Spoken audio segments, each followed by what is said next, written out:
Bharat Australia के बीच Dubai में champions trophy का पहला सेमीफाइनल 264 रन पर ही सिमटी ऑस्ट्रेलियाई टीम। भारत को जीत के लिए 265 रन का लक्ष्य, टीम इंडिया की घातक गेंदबाजी के सामने धराशायी हुए ऑस्ट्रेलिया के खिलाड़ी। मोहम्मद शमी ने सर्वाधिक 3 विकेट झटके, वरुण चक्रवर्ती और रविंद्र जडेजा ने 2-2 विकेट, हार्दिक पांड्या और अक्षर पटेल को 1-1 सफलता।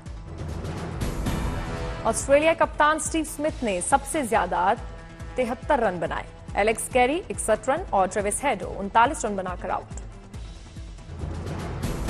सलामी बल्लेबाज कूपर बिना खाता खोले ही आउट हुए, बेन 19, जोश इंग्लिश 11, एलिस 10 और ग्लेन मैक्सवेल महज 7 रन बना पाए। यूपी विधानसभा में बजट सत्र में सीएम योगी आदित्यनाथ ने महाकुंभ का जिक्र किया, कहा महाकुंभ से अर्थव्यवस्था हुई मजबूत, 3,960 करोड़ रुपए का हुआ कारोबार।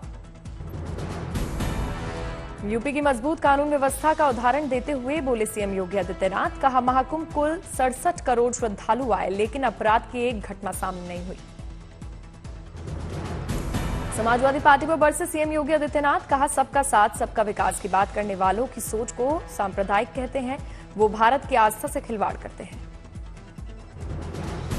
योगी आदित्यनाथ इन तीनों देव महापुरुषों पर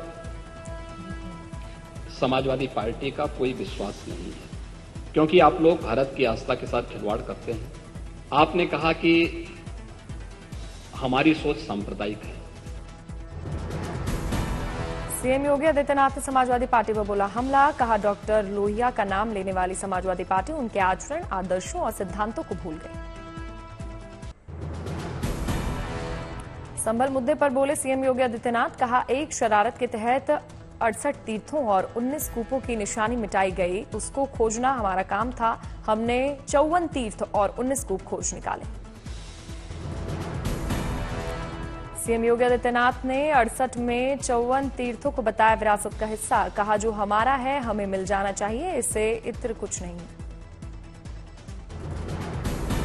67 तीर्थ थे और 19 कूप भी थे, जिनको एक शरारत के तहत एक निश्चित समय के अंदर समाप्त कर दिया गया। हमने तो वही कहा है कि जो हमारा है वो हमें मिल जाना चाहिए।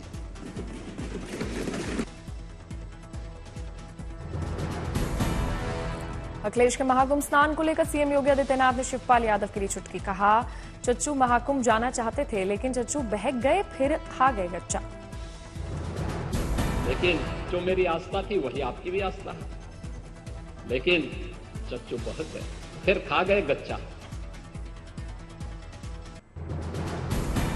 बिहार विधानसभा में सीएम नीतीश कुमार ने आरजेडी पर जमकर बोला हमला, कहा आरजेडी के शासनकाल में हिंदू मुस्लिमों में होता था झगड़ा, हमने किया समाधान।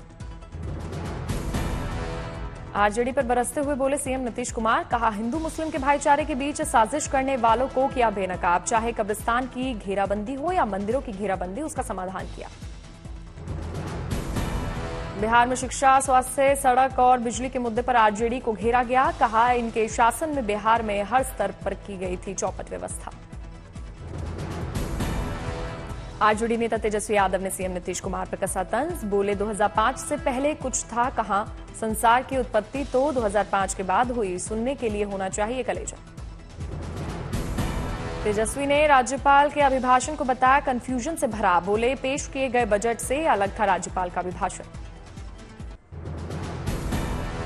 महाराष्ट्र सरकार में मंत्री धनंजय मुंडे ने दिया इस्तीफा, बीड सरपंच मर्डर केस में करीबी पर लगे थे आरोप, सीएम फडणवीस ने मंजूर किया त्यागपत्र। प्रियंका चतुर्वेदी ने धनंजय मुंडे को बताया बेशर्म, कहा धनंजय मुंडे को मंत्री पद से हटने का फैसला लेने में इतना समय लग गया, उन्हें तो उसी दिन कर लेना चाहिए था जिस दिन सरपंच की हत्या हुई थी। कांग्रेस ने महाराष्ट्र सरकार पर साधा निशाना, कहा सरकार को इतनी देर क्यों हुई, सरकार गुनहगार को छिपा रही थी, सरकार इतने दिन तक झूठ बोल रही थी, मंत्रिमंडल में ऐसे कई दागी मंत्री। महाराष्ट्र में गुनहगारी बड़े पैमाने में बढ़ी है। एनसीपी नेता छगन भुजबल ने धनंजय मुंडे का किया समर्थन, कहा घटना में धनंजय का कोई रोल सामने नहीं आया है, लेकिन फिर भी उन्होंने जांच के बीच इस्तीफा दिया है तो हम इसका स्वागत करते हैं। समाजवादी पार्टी के बाद औरंगजेब के बचाव में उतरी कांग्रेस, कहा अबू आजमी ने कुछ गलत नहीं कहा, मैं उनके बयान का समर्थन करता हूं। कांग्रेस नेता उदित राज ने कहा एक राजा को टारगेट करना गलत, हिंदू में भी क्रूर राजा हुए, सिर्फ औरंगजेब को ही टारगेट क्यों?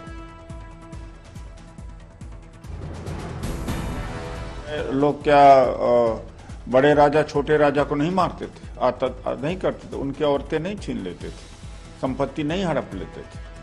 केवल ये टारगेट करना गलत बात है।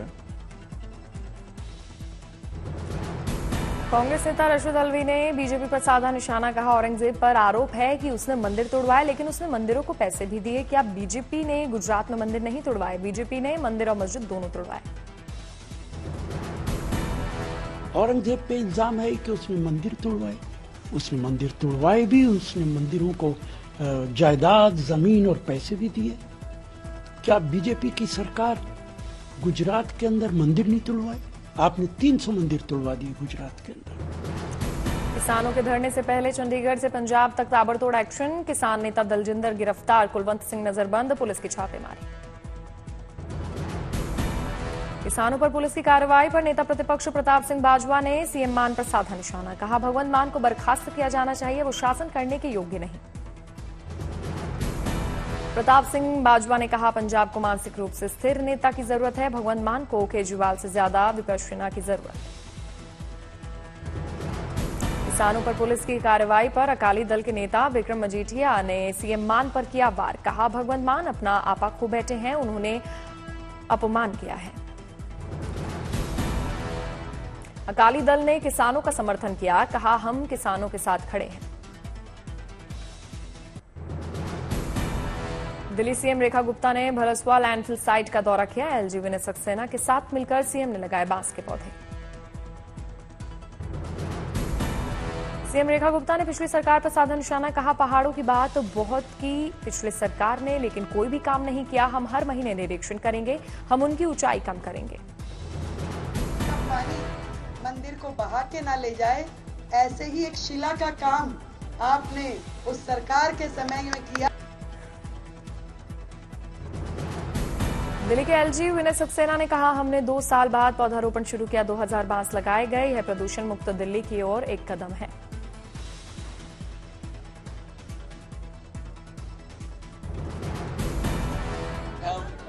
माननीय मुख्यमंत्री जी, माननीय मंत्री जी के साथ, माननीय एमपी साहब के साथ भरसवा लैंडफिल साइट पर आए हुए हैं और आज यहां दिल्ली में एक नई शुरुआत हुई है। पीएम मोदी ने जामनगर में वनतारा पशु संरक्षण केंद्र का शुभारंभ किया, वनतारा का किया दौरा। शावकों के साथ खेलते हुए नजर आए प्रधानमंत्री मोदी, छावा के साथ भी की मस्ती। पीएम के साथ मुकेश अंबानी के बेटे अनंत अंबानी रहे मौजूद, जानवरों के बारे में पीएम मोदी को दी गई जानकारी। पीएम मोदी ने बेजुबानों का दीदार किया, जानवरों को दुलारा, खिलाए फल और घास। वनतारा पशु संरक्षण केंद्र में 2000 से अधिक जानवरों की प्रजातियां, 1.5 लाख से अधिक लुप्त प्राय और संकटग्रस्त जानवरों को बचाया गया।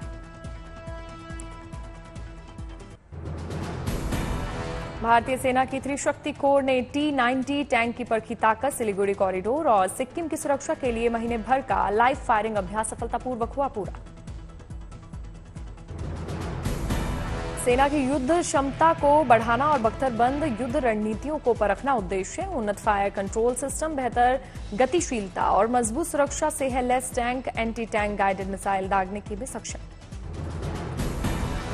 भारत जापान का सबसे बड़ा संयुक्त सैन्य अभ्यास, धर्म गार्डियन में सैनिक साझा कर रहे रक्षा और प्रशिक्षण के गुण, आतंकवाद विरोधी अभियानों का अभ्यास। ज्वाइंट एक्सरसाइज में भारत जापान की सेनाओं के बीच बेहतर तालमेल, 9 मार्च तक जापान के ईस्ट फूजी ट्रेनिंग सेंटर में आयोजन। शारीरिक फिटनेस पर भी खास ध्यान, भारत से मद्रास रेजिमेंट के 120 जवान और जापान से ग्राउंड सेल्फ डिफेंस फोर्स के 34वें इन्फेंट्री रेजिमेंट के सैनिक शामिल। गुलमर्ग में जारी है बर्फबारी का दौर, जमकर लुत्फ उठाते नजर आए सैलानी। बर्फ की सफेद चादर में लिपटा उत्तरकाशी का गंगोत्री धाम, चारों ओर नजर आ रही है बर्फ ही बर्फ। पहाड़ी क्षेत्रों में मौसम ने बढ़ाई परेशानी, ऊपरी हिस्सों में बर्फबारी तो निचले इलाकों में भारी बारिश। सैलानियों से गुलजार हुआ चमोली, औली के स्की रिजॉर्ट पहुंचे पर्यटक। जम्मू कश्मीर के ऊपरी इलाकों में एक सप्ताह से जारी है बर्फबारी। किश्तवाड़ की वाडवान घाटी में 5 फीट तक जमा हुई बर्फ।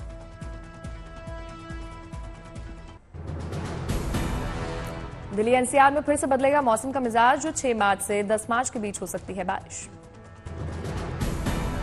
हिमाचल, उत्तराखंड और जम्मू कश्मीर में बर्फबारी से दिल्ली एनसीआर में बढ़ी ठंड, होली के बाद बढ़ेगी प्रचंड गर्मी। उत्तराखंड और कश्मीर में बर्फबारी के लिए ऑरेंज अलर्ट, मौसम विभाग के मुताबिक दोनों राज्यों में जमकर हो रही है बर्फबारी। यूपी और बिहार में बारिश के आसार, बिहार के कई जिलों में तापमान में उतार चढ़ाव का दौर जारी। हिमाचल प्रदेश के कई शहरों में बारिश और बर्फबारी का अलर्ट, मौसम विभाग ने अनुसार पश्चिमी विक्षोभ के बहुत सक्रिय होने के कारण हल्की बारिश और बर्फबारी होगी। हिमाचल के चंबा, कांगड़ा और लाहौल में बर्फबारी का ऑरेंज अलर्ट, हिमाचल के ऊंचाई वालों स्थानों पर भारी बर्फबारी का अनुमान। जम्मू कश्मीर में भी बर्फबारी का दौर जारी, डोडा में भारी बर्फबारी से लेकर मैदान से लेकर पहाड़ तक जमी बर्फ की चादर।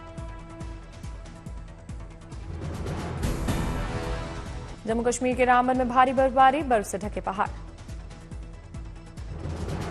लाहौल स्पीति में भारी बर्फबारी, चारों तरफ बिछी बर्फ की मोटी परत। पुरी में भी बदला मौसम का मिजाज, कई इलाकों में छाया घना कोहरा। चमोली में भारी बर्फबारियों से पहाड़ियों का दिखा अद्भुत नजारा, बर्फ से ढकी पहाड़ी। चमोली में बर्फबारी से चारों तरफ बिछी बर्फ की मोटी चादर, पूरा इलाका बर्फ के आगोश में डूबा। रामबन में बर्फबारी के चलते भूस्खलन, जम्मू श्रीनगर नेशनल हाईवे बंद। डोडा के भद्रवाहा में हुई भारी बारिश, तापमान में आई भारी गिरावट। बस्ती में रेलवे पुलिस ने की बड़ी कार्रवाई, ट्रेन से भारी मात्रा में सोना किया गया बरामद, तस्कर फरार। राजस्थान के गोटा पट्टी कढ़ाई ने दुनिया भर में बनाई पहचान, शाही पोशाकों, जूतियों और बैग्स की बढ़ा रही सुंदरता। भोपाल में विद्या भारती के प्रशिक्षण शिविर का आयोजन हुआ, संघ प्रमुख डॉक्टर मोहन भागवत ने किया शुभारंभ।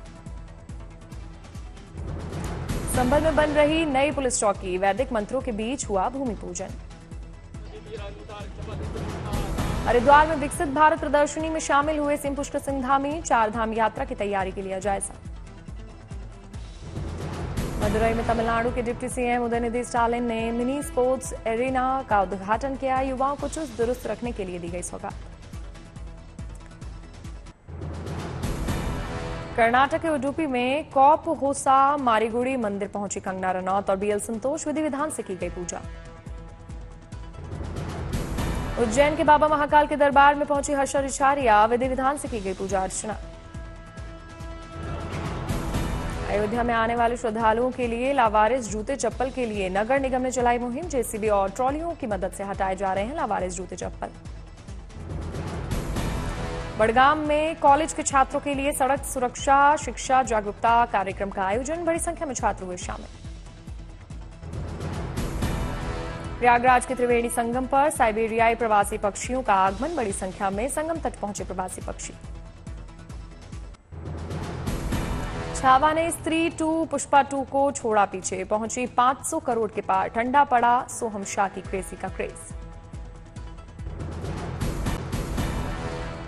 राष्ट्रपति ट्रंप के टैरिफ ऐलान के बाद एक्शन में मोदी सरकार, सभी बैठक रद्द कर अचानक यूएस दौरे पर रवाना हुए केंद्रीय मंत्री पीयूष गोयल। इस साल सेंसेक्स में 6% और बीएसई मिड कैप इंडेक्स में 17% की गिरावट आई, स्मॉल कैप इंडेक्स में सबसे ज्यादा 22% की गिरावट दर्ज की गई। 2024 में भारत से वीजा आवेदन पहली बार 2019 के स्तर से आगे निकला। वीएफएस ग्लोबल के मुताबिक 2024 में 2019 के मुकाबले 4% ज्यादा वीजा आवेदन किए गए। 2019 से 2024 के बीच कर्ज लेने वाली महिलाओं की संख्या 3 गुना बढ़ी। कुल महिला लेनदारों में से 60% छोटे शहरों और ग्रामीण इलाकों से हैं। अक्टूबर दिसंबर 2024 तिमाही में भारत में एफडीआई 5.6% गिरकर 10.9 अरब डॉलर रहा। वैश्विक आर्थिक अनिश्चितताओं के चलते भारत में प्रत्यक्ष विदेशी निवेश में गिरावट आई।